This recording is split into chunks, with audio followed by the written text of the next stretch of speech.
I'm Lynn Burditt, the Deputy Forest Supervisor on the Gifford-Pinchot National Forest, and we're responsible for managing the Mount St. Helens National Volcanic Monument area.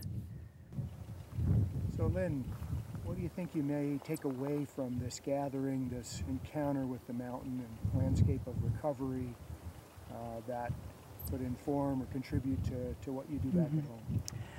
Well, one of the really key pieces that we hold very dear, all of those responsible for the monument, is that we're basically care tenders for the public land.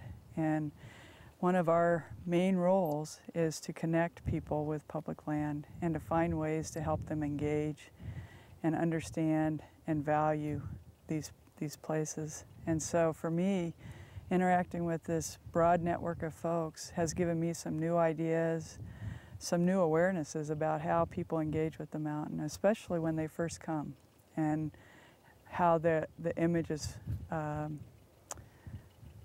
resonate for them in ways that I had forgotten. And so that's one of the things that I'll take away.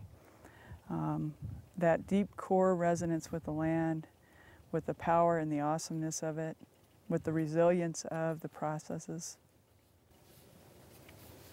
This bringing together of artists and scientists, writers, is that something you think is productive, that is worth doing?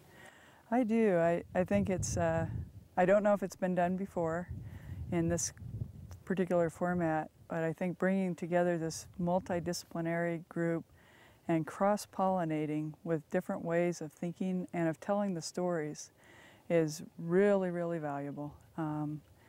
It's giving me new insights about ways to communicate with folks. I think it's giving us all new ideas about how to view what has happened out here and what is occurring, both here and throughout the lands. So for me, this is a step in the right direction. I think it's an evolving thing that we need to learn as we go, and that it's something we need to continue. I'm not sure we fully understand what it might become. So as a line officer, you manage a lot of different things, recreation, and timber and all that. Here it seems that you would be also a somewhat of a science administrator or a facilitator of the scientific enterprise. That's a great observation, Mike. Actually, this area is, one of the main purposes is the forwarding and learning of science processes here. One of the purposes of the monument is the natural recovery process, and a key objective that we have is the science learning. So not only here, but also on the Wind River Experimental Forest with the canopy crane, that idea of how can we generate new knowledge that will help inform people both today, but also that might create information that down the road in decades or even centuries, people will better understand what's happened here. And so that's a really key piece for us. Another piece, and I think this is the thing that we'll greatly benefit from, is we take the science and the learnings that the Charlie Cristofolis and the Peter Frenzens and all those folks of the world create, and we translate those into stories that our interpreters at the visitor centers and out on at various sites share with the general public when they come to visit. And so in some ways they're telling the story of the mountain, and in other ways what they're actually doing is creating some openings in people's minds where they can hear their story of the mountain. And so that's a real key thing for us.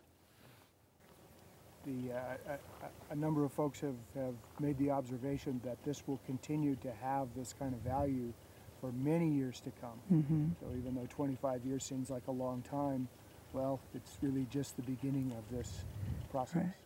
Right. That's a great observation. I think, we think in human scales as opposed to perhaps geologic scales.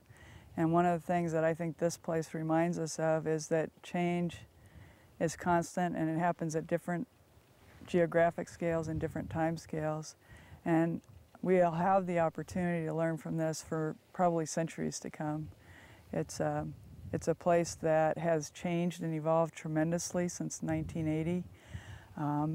In fact, it was interesting to hear people say they don't recognize some of the places and to experience it, and yet other people to come and see it as afresh, as the scars that they were experiencing And so I think we will be learning new ahas for many years to come.